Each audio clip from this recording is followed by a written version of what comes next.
What's going on, everyone? So it's official. Anthony Davis has agreed to a new contract extension.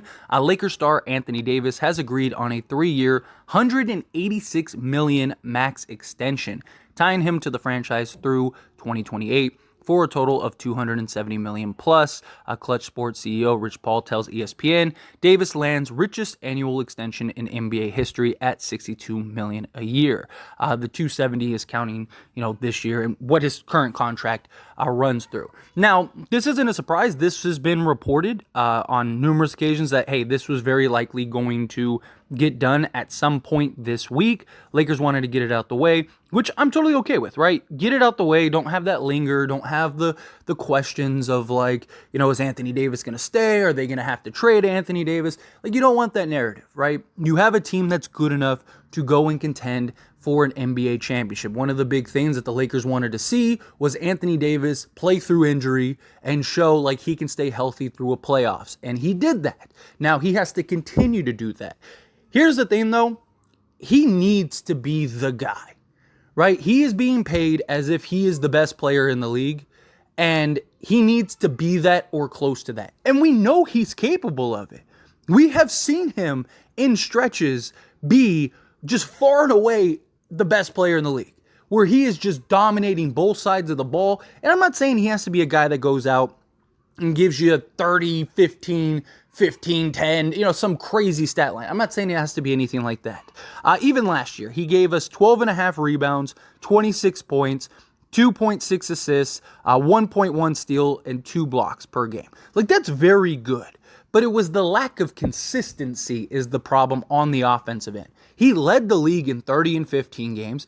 He led the league in 35 and 15 games. Again, not saying he has to be that. If he is just a 26 and 12 with 3 assists, 1.5 steals and 2 blocks, his stat line last year, if that's what he is going forward, I am totally okay with that. But again, the consistency on the offensive side, he needs to take the reins. And I get when LeBron's on the court, LeBron's just gravity is so great, it's hard to just not defer to him, right? We've even seen guys like Dwayne Wade and stuff like that, right? Just completely defer to LeBron James and just kind of become just background characters almost, right? But LeBron James is getting to that point in his career where he's not capable of it. LeBron also, in the same breath, has to be willing to defer to Anthony Davis. We saw him willing to defer more last season, especially in the playoffs and stuff, to Anthony Davis and even Austin Reeves and things like that. And I hope that continues because Anthony Davis needs to be the clear-cut number one option on this roster, and Anthony Davis has to put the package together, right? This is a guy who he's 56% from the field. So the guy can put the ball in the hoop, right? We know that. But his three-point shooting and his shot from 15 out has just completely fallen apart since the bubble year, right? And it's actually pretty weird because he's not a bad shooter. And I'm not saying he needs to take a bunch of threes or anything like that, but he wants to play more power forward. The Lakers are trying to put a roster together in which he can play more power forward. And if he's going to do that, they're going to need him to occasionally hit shots from 15 out, right? Rather than 15 in. He's still absolute money 15 in, but we need those longer range shots because there's going to be opportunities like that. He's going to get wide open threes and wide open, a foot from the three-point line. And he needs to consistently knock that in. But we need to see that dominance on a nightly basis. Last year, he had a 2 or 3 week stretch where he was just ridiculous. The guy was, okay, this is clearly the best player in the league. And this was something even with the Pelicans, right? There were a lot of questions that came on the horizon of can he be the number one guy? Can he be the best guy on a championship team? Because he was putting up ridiculous stats with the Pelicans. I mean, he had seasons where he averaged almost 30, right? In 2016, 2017, he averaged 28 points. He averaged 12 rebounds, 2 assists, 1.3 steals, and 2.2 blocks, and was absolutely dominant. The next year, he actually was better with 28.1, 2.6 blocks, 1.5 steals, and 2.3 assists with 11 rebounds, right? he was putting up the stats. He was shoving out the stat line. But again, there was inconsistency issues, right? And there were games where he'd go give you like 50 and 20, and you're just like, dude, this guy is ridiculous. And he's the bridge now, right? LeBron James is this year and then maybe next year, because he's under contract for one more season, or he can be if he wants to, right? He has the option to opt out. I think he might and kind of restructure his contract if the Lakers win the championship, or say they get to the finals and it's like they lose in a tough 6 or 7, something like that. LeBron feels like we're a piece away. I actually think he will opt out and then kind of restructure his contract so the Lakers can kind of retain guys or even go get that missing piece if need be. I know LeBron said in the past, like 7 years ago, that he'll never do that, but that was 7 years ago for one, and two, he's going to be at that point, year 22, and he's going to be 40 years old. A lot changes when that happens, right? And especially if he gets his 5th NBA championship, the last thing he needs is 6, right? So if he can go get that, I think he's going to do whatever it takes to get that. He doesn't need the money. He could play for free next year. I'm not saying he will. He's still going to get, $30 million or whatever, but he might take, enough of a pay cut to go get another quality piece or two to kind of keep the Lakers in good position even after he leaves and not leave Anthony Davis alone. But I do think, Anthony Davis is now officially the bridge gap, because we have Anthony Davis now for the next 5 years. Next 5 years. LeBron is here for 2, maybe 3 at the most, right? We'll see what happens with his son, and if he goes and plays with his son. We'll see if he ends up retiring. We'll see what ends up happening if he just goes somewhere else, period, right? But more likely than not, I think he finishes this year and next year, and then we'll see from there. But then at that point, you're looking at basically our young core in Anthony Davis. Anthony Davis needs to establish himself as the guy now.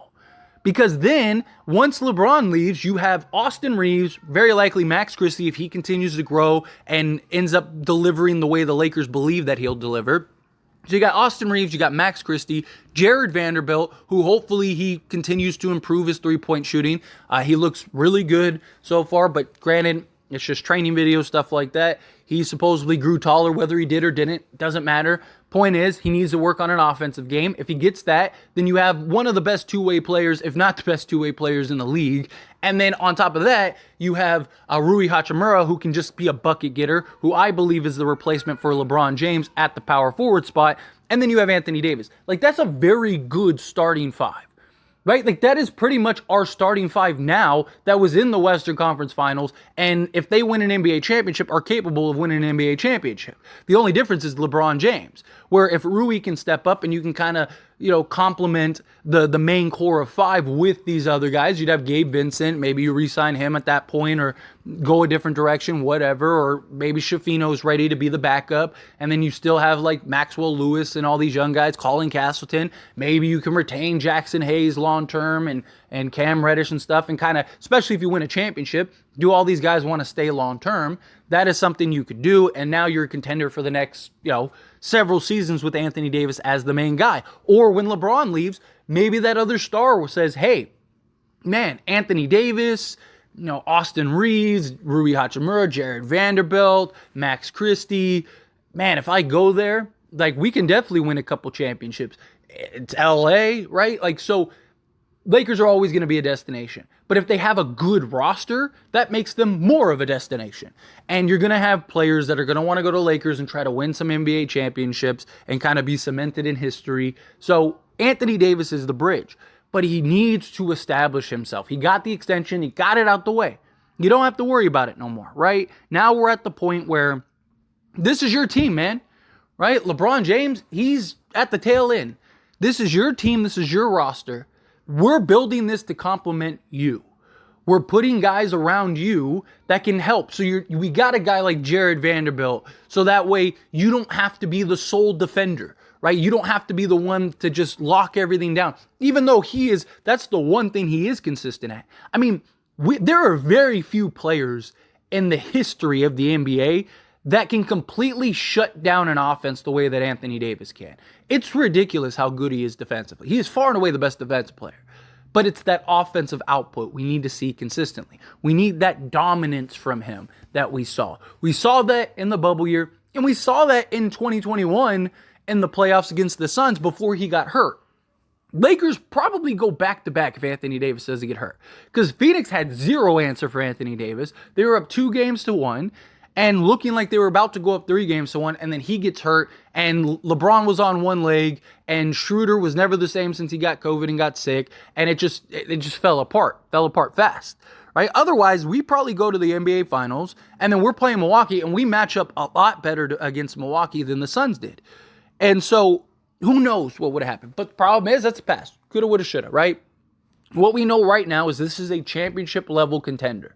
Right? Even ESPN has them ranked 7th, but they're 3rd in the West, right? So that means they are legit, have one of the highest chances. Even with ESPN loves to just underrank the Lakers and loves to just like, hey, Lakers are not as good as they present, and they still have them high, right? So you have an opportunity here to really go win an NBA championship. You got the depth, you got the size, you got some shooting, you got some rebounding, you got everything you need, right? Anthony Davis needs to be the guy. Anthony Davis needs to dominate when he's on the court. He's going to miss 20 to 30 games a year. Okay.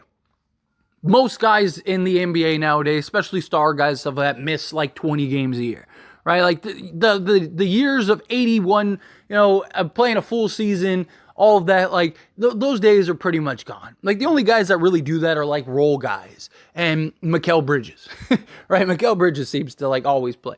But like outside of that, all the stars take, a couple handful of games off every year for load management or little knick-knack injuries that they don't want to expand because you want to have them healthy for the playoffs. And that's what's going to happen with Anthony Davis. And I'm okay with that, right? I do believe the Lakers have a roster that's built to weather those storms. When LeBron's out or Anthony Davis is out, or even if both are out, I still believe that this roster could win a couple games even without either of them. I'm not saying that they're a contender or anything like that, but I do think hey, we could beat probably the Spurs or like Detroit or somebody like that with this current roster if they were to give LeBron and AD the night off, right? So I love what we're doing here. But Anthony Davis, it's time, like you got your contract. It's time to live up to it. Again, not saying he has to put up some historic, Wilt Chamberlain numbers or anything, but he needs to be good enough to be like, okay, like this guy is a top, 5 player in the league at worst. Because he's more than capable. There's not very many players that are better than him, especially on both sides of the ball.